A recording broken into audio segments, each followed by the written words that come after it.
you. Yesterday I stood at Arlington National Cemetery attending the funeral of a young Marine in my district. He believed in what we are doing is the right thing and had the courage to lay his life on the line to do it. A few minutes ago I received a call from Colonel Danny Bupp, Ohio representative from the 88th District in the House of Representatives. He asked me to send Congress a message, stay the course. He also asked me to send Congressman Murtha a message, that cowards cut and run, Marines never do.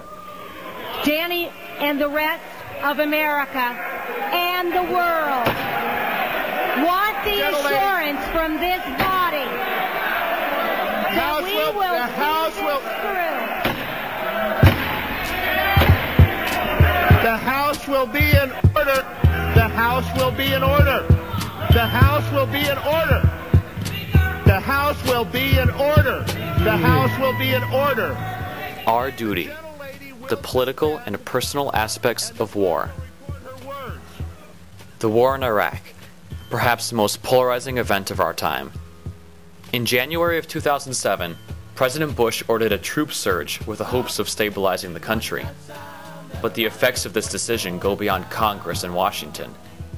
Oftentimes, it is the military families that carry the greatest burden. And how do we separate these two distinct aspects of war, the political and the personal?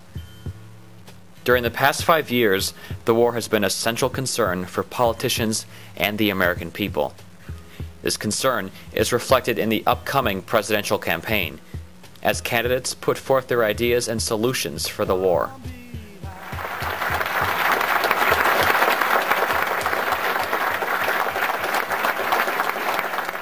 I also believe that if you pass a resolution through the Congress of the United States that dictates withdrawal and a time for withdrawal, all you're doing is telling the enemy, hang on, we're leaving.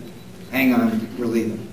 And I would remind you that the Constitution of the United States says that Congress can do two things as regards to war. One, declare war. The other, fund wars. So if the opponents of this war in the Congress of the United States feel that we're going to fail and feel that we need to get out, then they should vote to cut off the funding. They should vote to cut off the funding. There cannot be 535 commanders-in-chief. There's only one.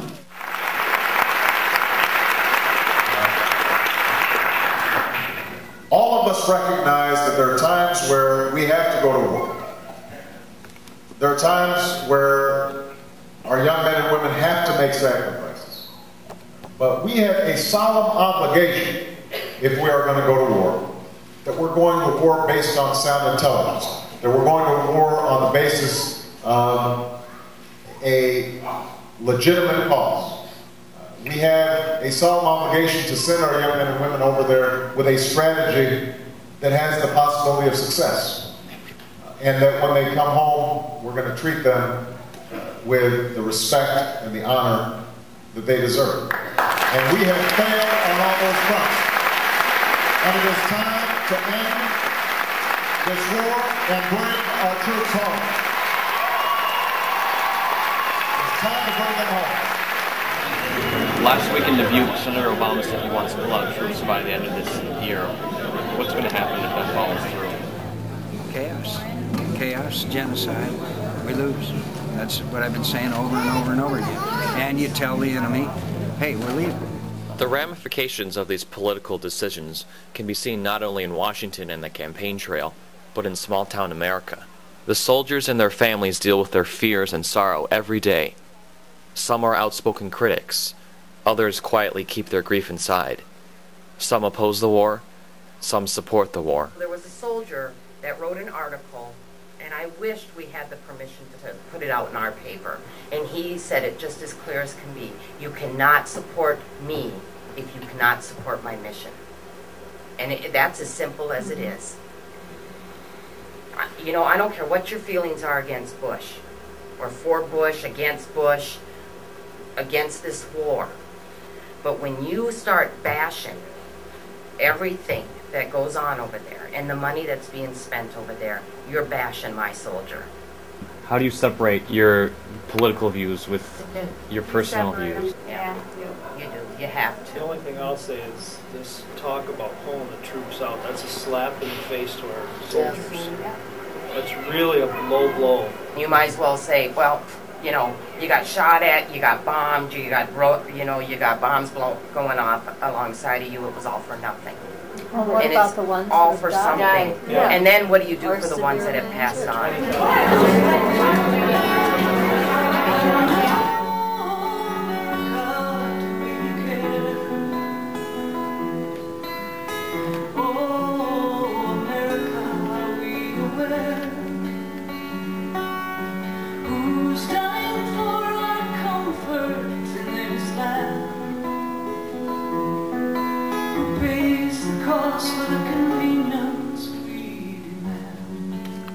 And he said, "Don't worry, Mom.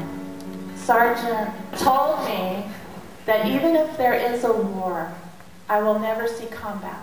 Because I scored so high on the ASVAB test, which is the military entrance test, that if there's a war and I have to go, I'll only be there in a support role and I won't see combat." He told me to tell you, Mom, not to worry. So I didn't know, but I said, "Casey, honey, you know, I think in a time of war, I think everybody in the Army is a combatant." You know, he said, "Oh, no, Mom, Sergeant promised me."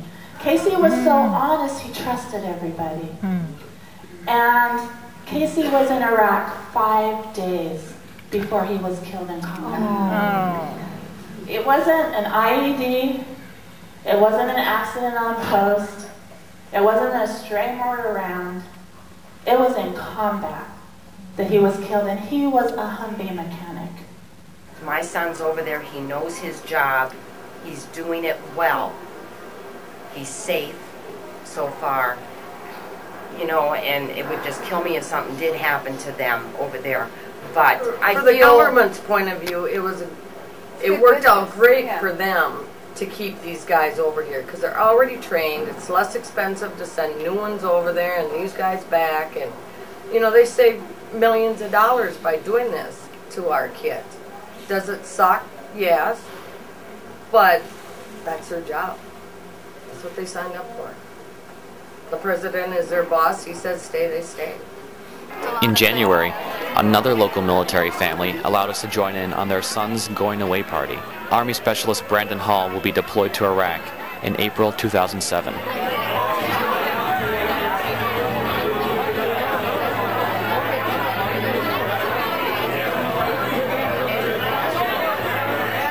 What advice do you give? I would say don't let him go. You know, even if he comes home alive, he's not going to come home the same person. And I know you're very proud of him. I was very proud of my son, but I wish he was alive. It was not worth it. And this is personal for me. These are kids who were in my classroom, and I coached, and they joined my Guard unit, and they went to Iraq. We need a military. I'm a pragmatic person. I understand we need national security. No one, as they're looking and asking the questions about what we need to do in Iraq, is questioning that soldier's ability. These are the greatest warriors the world has ever seen. They are the most committed, the most patriotic. We need to understand that it is perfectly right, and it's our duty to question the mission on behalf of those soldiers, to have them know when he goes off, we're going to do everything possible to protect them with equipment. We're going to do everything possible to give them a mission that they can succeed in and come home. And then, most importantly, when they come back, we're going to support them with everything that's going to be asked.